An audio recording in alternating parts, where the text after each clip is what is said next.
Recording in progress. En direct sur l'île Mode.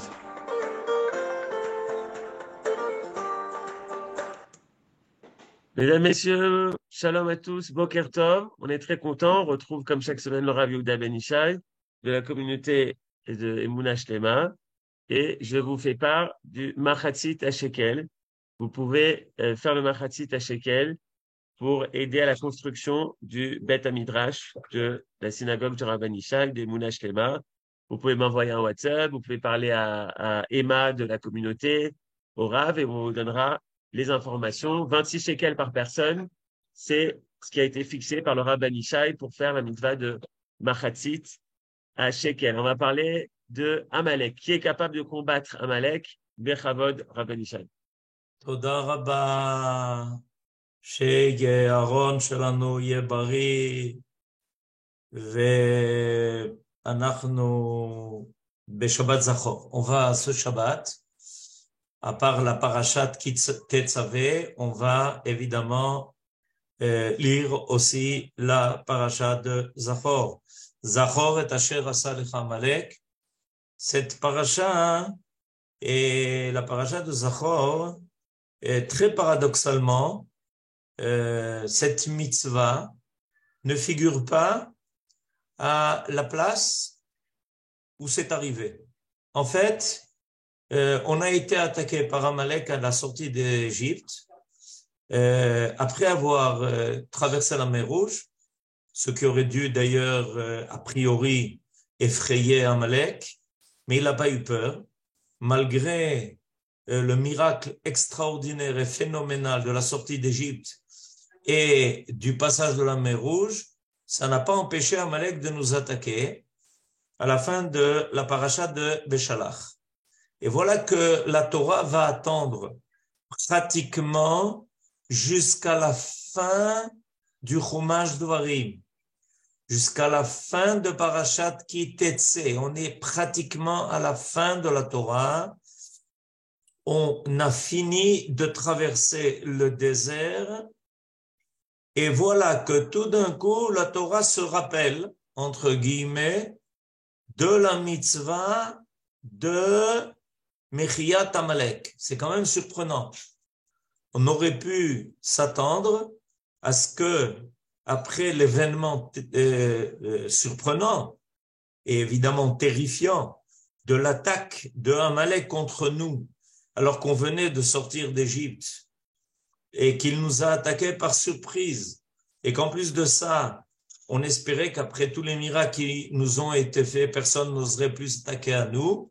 Eh bien voilà, c'est faux. Amalek s'est attaqué à nous et la Torah va attendre des parachiotes, des parachiotes, des parachiotes, tous les événements que nous allons traverser dans le désert pour juste avant notre entrée en Eretz Israël, nous dirait, ah, j'ai oublié de te dire, il ne faut surtout pas oublier ce que Amalek t'a fait. Et tu as une mitzvah, d'après le Shulchan Aruch, c'est une mitzvah de la Torah. C'est-à-dire qu'on a tous le devoir demain d'aller au Beth Knesset, entendre la paracha de Zachor pour accomplir cette mitzvah-là.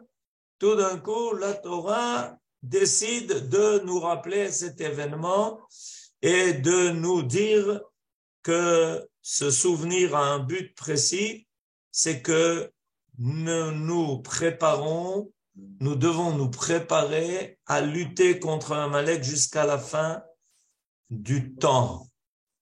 Et évidemment, on a constaté malheureusement à travers toute notre histoire combien de fois Amalek nous a guettés au coin, au carrefour de notre histoire. Alors, avant de répondre à cette question, je voudrais dire que ce cours est consacré à la mémoire de Tzvi ben Eliakim Zichrono Livracha par son fils Yehuda Denis Kassel et aussi à la mémoire de Suzanne Rose Zohara, fille de Masouda et Moshe, par sa fille Evelyne Elbaz. Et donc, ce cours a été est consacré à la mémoire de deux personnes chères. Alors, on va essayer aujourd'hui de comprendre pourquoi est-ce que la Torah va attendre ce temps-là.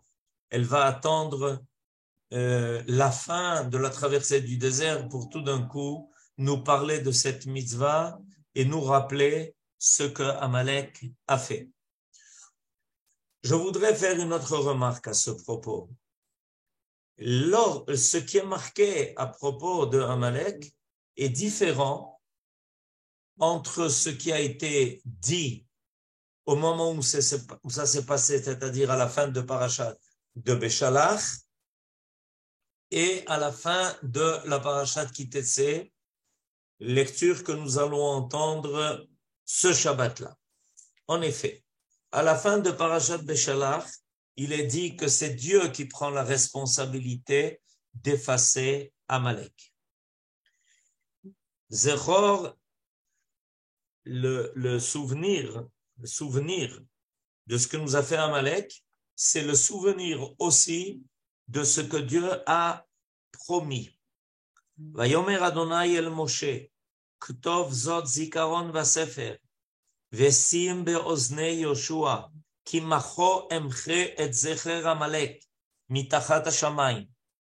L'Éternel dit à Moïse, consigne ceci comme souvenir dans le livre et inculque-le à Yoshua, que je veux effacer la trace de Amalek de dessous les cieux.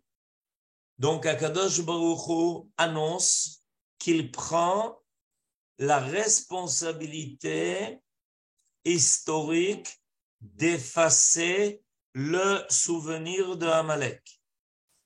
Il n'est pas marqué ici qu'il y a un ordre qui nous est donné à nous d'effacer le souvenir de Amalek.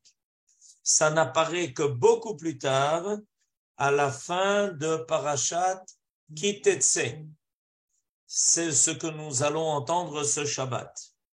En effet, à la fin de la Parashat Ki Tetzei, le dernier verset, je vous lis le dernier verset, Ve'haya be'aniach Adonai Elohecha lecha, mikol oivecha misaviv, ba'aretz, asher Adonai Elohecha noten lecha nachala lirishta, timche et zecher Amalek mitachat hashamayim, lo tishkach.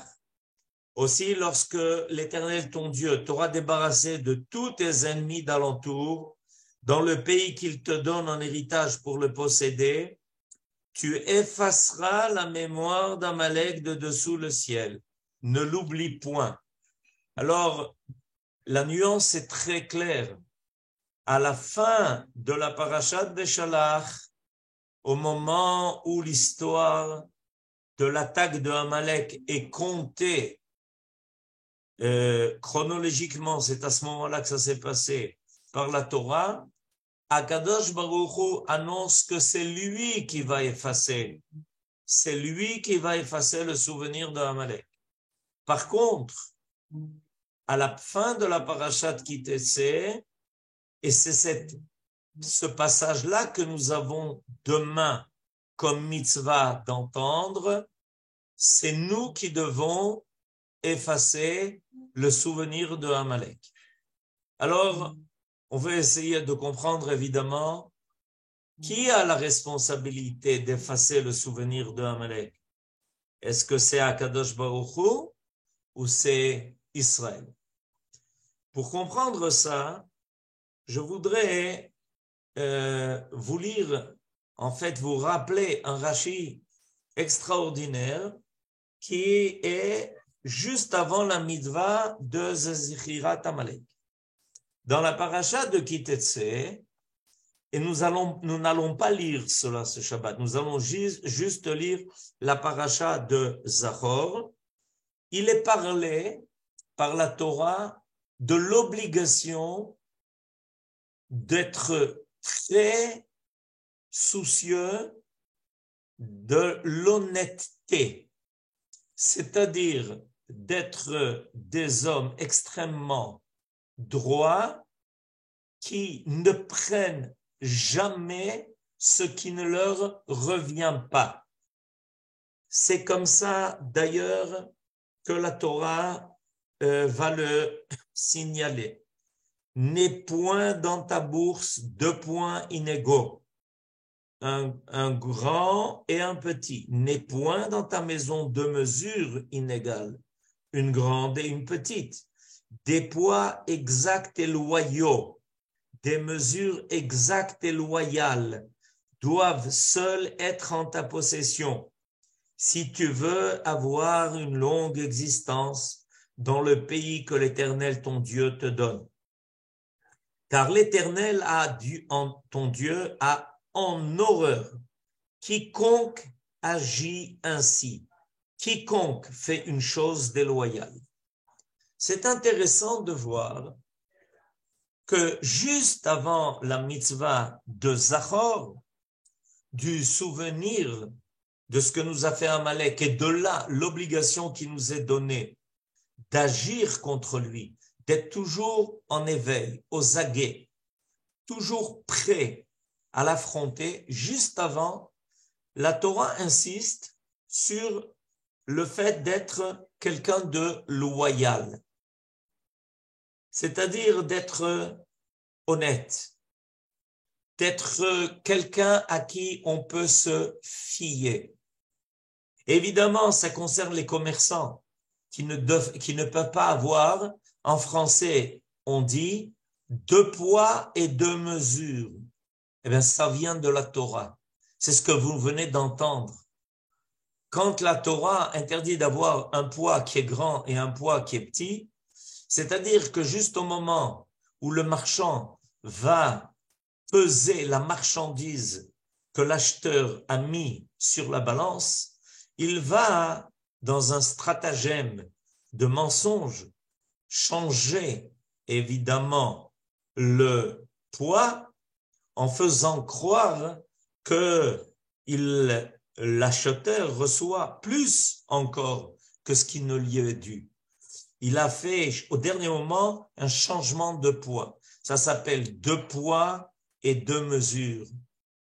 Et il est clair que la Torah sait qu'on peut se laisser tenter. On peut se laisser tenter à gagner facilement. On peut se laisser tenter par la volonté de gagner beaucoup d'argent. La fin peut justifier les moyens. On peut trouver 1001 façons de tromper ceux avec lesquels on doit faire du commerce. Des fois, c'est un commerce de marchandises tout simplement. Des fois, c'est aussi un commerce d'idées. On peut vendre des idées en faisant croire que l'on est honnête dans ce que l'on affirme. Et quand on va vérifier, on va s'apercevoir que tout ça est basé sur des fausses données. Avec force, on essaye de convaincre les autres de choses qui malheureusement ne sont pas vraies. La Torah réclame de nous cette honnêteté. Et pourquoi? On veut essayer de comprendre pourquoi juste après va être juxtaposée la mitzvah du souvenir de Amalek. Parce qu'en réalité, Amalek est le mal par définition, c'est-à-dire le non-être, la possibilité de faire apparaître dans le monde créé une destruction aveugle de la création et surtout des données de la création, c'est-à-dire les valeurs qui soutiennent l'existence du monde. Or, il y a un peuple dans le monde qui est le représentant fidèle de ces données, de ces paramètres d'être. Akadosh Baruch Hu est l'être par excellence et c'est lui qui donne l'être à tout ce qui a été créé. Mais il le fait selon ses attributs à lui. Les attributs divins sont les paramètres d'existence du monde, de la réalité et naturelle et de la réalité historique des hommes. Seulement si on est fidèle à ces valeurs qui sont les valeurs mêmes de celui qui a créé le monde peut assumer et assurer son existence. Sinon, l'existence du monde est fortement menacée. Le monde peut retrouver un état chaotique. L'état chaotique, c'est un état où il n'y a plus aucune règle qui ne régit le monde. Tout est possible, tout est permis, tout est accepté, tout est supposé comme étant l'être même. Même le contre-être est considéré comme l'être. Et cet état chaotique, c'est précisément le but même de tout ce que la Torah va nous donner. La Torah veut nous faire sortir de ce monde chaotique. Ce qui s'appelle dans le récit de la création Tohu Vavohu. Vayomer Elokim Yehi Or. Que la lumière se fasse. Parce que seule la lumière peut sortir le monde de l'état chaotique. Dans l'histoire des hommes, on a déjà plusieurs fois fait l'expérience du chaos. Ça portait plusieurs noms, ceux qui sont avides de tout détruire, ceux qui veulent supprimer tout système. Ça a été même érigé en idéologie d'anarchie. Et en réalité, par là, l'existence même du monde est remise en question. On ne veut pas accepter la loi, parce qu'on comprend que la loi est divine. La loi, nous dit le Maharal, l'ordre et le témoin et le témoignage d'une sagesse. Derrière, à partir de toute sagesse, derrière chaque ordre, il y a une sagesse qui a mis les choses en place. Et évidemment, quand on abandonne le monde et on le laisse partir en dérive sans aucune sagesse, il y a une loi en physique qui fait que tout se met automatiquement en désordre. C'est une loi qui est connue chez les physiciens. Elle est connue aussi dans l'histoire du monde. Dans l'histoire du monde, il y a eu des moments de chaos. Et malheureusement, à chaque fois, ce débordement chaotique a porté fortement atteinte à l'existence même du monde et de l'histoire des hommes. Alors, pourquoi est-ce que la Torah a fait précéder Pourquoi est-ce que la Torah a fait précéder la lutte contre Amalek par précisément ces lois sur l'honnêteté? Parce que le peuple d'Israël, qui décide d'être le peuple de la loi de Dieu, en disant Naaseh Venishma, il a accepté ce principe de représenter la loi de Dieu sur terre, ne peut vaincre Amalek qu'à partir du moment où il oppose au mal total le bien total, la vérité dans sa totalité, dans son entité. Amalek a, comme on le sait, toujours pour stratagème, son stratagème est de, évidemment, mettre les choses avec des points d'interrogation, laisser un doute. Est-ce que Amalek, est-ce que Aman veut le bien du royaume? Est-ce qu'il veut le bien de Achashverosh? A priori, oui. Derrière les coulisses, il se prépare en fait à le supprimer. pour prendre lui le pouvoir. Si on lit la Megillat Esther profondément, sérieusement, on s'aperçoit que celui qui béhémet véritablement aime le roi, c'est Mordechai. C'est Mordechai qui sauve le roi du complot. C'est Aman qui a donné le conseil de couper la tête à Vashti, la femme de Achashverosh. Et le but était évidemment de laisser Achashverosh seul. Et ensuite de s'en prendre à lui, sournoisement, petit à petit. En réalité, Esther est là pour révéler l'idée profonde de Haman, ce qui se cache derrière tout ce qu'il dit. Apparemment, il veut le bien du roi, il lui propose de l'argent dans une somme qui est immense. La somme proposée par Haman à Achashverosh est une somme qui est immense, Aseret alafim shekalim de l'époque.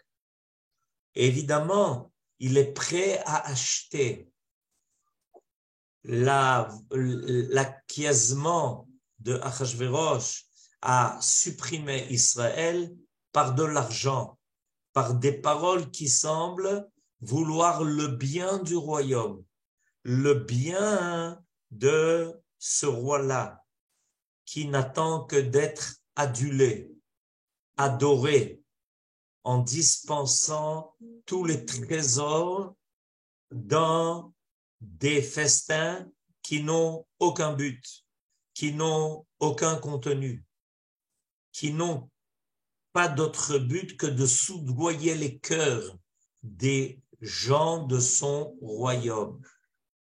Et Esther va se tourner à la question de Achashverosh vers Haman en disant Haman hara hazé. Il est le mal. Il n'est pas rachat. Il est le rat. La différence, c'est que le rat est la source du rachat. Le rachat, c'est celui qui a accepté d'adopter le mal. Mais Haman est non seulement un rachat, mais il est la source du mal. Celle qui veut exterminer par définition le bien. Alors, plus Israël apparaît dans sa totalité du bien, d'être moral, d'être honnête, d'avoir toutes les qualités, toutes les vertus possibles et imaginables, plus évidemment, Amalek fait tous les efforts pour le supprimer. Parce il sent très bien que si Israël finit par triompher, le bien triomphera du mal et il n'aura plus de place pour lui sur terre. En réalité, Amalek vit de ceux qui, d'une certaine façon, cherchent des miettes de mal. Il est prêt à jeter sous sa table des miettes de mal pour ceux qui les cherchent, qui veulent se nourrir un peu de ce mal. Mais quand Israël apparaît dans toute sa grandeur, dans toute sa force morale et spirituelle, Amalek a du mal, il bégaye, il ne trouve plus rien à dire vis-à-vis de Mordechai. Mordechai qui ne veut pas se soumettre, qui n'accepte pas de se prosterner, c'est-à-dire qui ne renonce en aucun cas à ses valeurs, même si, a priori, pour un certain temps, peut-être qu'il aurait été souhaitable de laisser passer la vague. Mordechai sait qu'au contraire, ce qui fera tomber Haman, c'est se tenir droit, d'être yachar, d'avoir le émet. Et finalement, le peuple d'Israël va rejoindre ça. Quand Esther va demander à Mordechai de rassembler tous les Juifs, c'est effectivement ce ce que le peuple va faire. Il va retrouver la force et il va partir en guerre contre Amalek.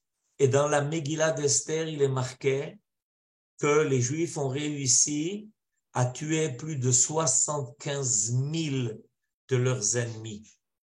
Après cet état de faiblesse momentanée, passagère, Israël, grâce à la droiture de Mordechai, grâce à sa force morale, va retrouver toute sa vaillance et va retrouver la force que Akadosh Baruch Hu lui donne. Alors, qui fait la guerre contre Amalek? Alors, là, on a la clé de la réponse. Dans la paracha de Beshalach, on est encore loin. On n'a pas encore, en fait, reçu la Torah. On n'est pas encore le peuple qui est capable de révéler complètement et totalement ce qui est le bien, ce qu'est la lumière, ce qu'est la vérité. On devra passer par Har Sinaï. Et une fois qu'au Sinaï, on aura reçu cette vérité, ce bien, la lumière dans toute sa force, à ce moment-là, évidemment, on aura aussi la force d'affronter Amalek. Alors, Akadosh Baruch Hu nous lance une invitation. Il nous lance une invitation. À la fin de Parashat Beshalach, il nous invite à nous élever, à grandir, à devenir le Goy Gadol que Akadosh Baruch Hu a annoncé à Abraham. Et il nous laisse le temps de nous y préparer. Il nous laisse le temps de progresser, de grandir. Il nous laisse le temps de cette maturité morale et spirituelle pour arriver finalement à ce stade où on est capable de vouloir supprimer complètement le mal pour faire apparaître totalement le bien. Parce que la nature a horreur du vide. L'idée n'est pas seulement de supprimer le mal. L'idée, c'est que le mal disparaisse et que tout de suite le bien soit là pour le remplacer. Le peuple d'Israël ne peut pas se contenter de crier dans le monde entier, voilà ce qu'est le mal. Depuis longtemps, le peuple d'Israël fait apparaître ce qu'est le mal par sa propre histoire, quand il a protesté, quand il a fait apparaître les horreurs de l'Inquisition et les horreurs de la Shoah. Mais le monde est en attente. Il ne veut pas se contenter seulement de supprimer le mal. Il veut que tout de suite, à la place du mal, apparaisse le bien dans toute sa totalité, dans toute sa force. Voilà ce qu'il veut, voilà ce qu'il désire, voilà ce qu'il attend. Alors c'est pour ça que c'est seulement quand le peuple d'Israël aura fini de traverser le désert et que le peuple d'Israël, après avoir reçu la Torah, est prêt à assumer complètement, totalement sa responsabilité morale et spirituelle vis-à-vis du peuple tout entier, que Dieu lui rappelle qu'il est amené à lutter contre Amalek et qu'il est d'accord pour qu'on s'associe à lui. S'associer à Akadosh Baruch Hu, qui lui a promis qu'Amalek disparaîtra du monde, ça veut dire que nous sommes là pour faire apparaître tout le tov, tout le bien, tout le bon que Akadosh Baruch Hu veut faire apparaître dans son monde. Et quand Akadosh Baruch Hu nous a sentis suffisamment forts de cela, il nous a proposé d'être associés à lui pour partir en combat. Alors, vous comprenez et vous sentez qu'après nos différentes rencontres avec Amalek, plus le peuple d'Israël avance maintenant dans son histoire, plus il avance vers le projet que Dieu lui a fixé, de revenir sur sa terre et de faire apparaître ici un phare qui va éclairer le monde entier. plus la lutte de Amalek contre nous s'aggrave. Et à ce moment-là, ça nous oblige, non pas seulement à protester contre le mal, mais à devenir tellement bons que Akadosh Baruch Hu nous donne tous les instruments, toute la volonté, toute aussi la sagesse, la science, toute la capacité nécessaire à supprimer le mal, mais en présentant tout de suite ce qui va le remplacer, ce qui va combler ce vide, un vide énorme que le monde est en train de sentir, parce que le mal arrive pratiquement à sa fin. Le mal a profondément en lui la volonté de disparaître. Et c'est pour ça d'ailleurs qu'il est dangereux, parce qu'il propose que tout disparaisse avec lui. Et le peuple d'Israël est là pour faire surgir, lui, l'être total, la capacité de la Havaya, la capacité de faire apparaître le nom de Dieu dans le monde avec ses attributs et tout ce qu'il est et tout ce qu'il représente. Et donc, si Amalek semble maintenant tellement menacer l'existence d'Israël et même l'existence du monde, ça prouve que Israël a déjà une maturité nécessaire, celle qui est capable non seulement de lutter contre le mal, mais tout de suite de faire apparaître à sa place la totalité du bien. La Yehudi Maïta Ora Vesimcha Vesason Vikar. Shabbat Shalom, Purim Sameach, et que Bezrat Hashem, avec la fête de Purim, on ait le mérite d'assister à un renversement de situation, ce qui s'appelle Vena Afor ou Amen Ken Yehi Ratzon.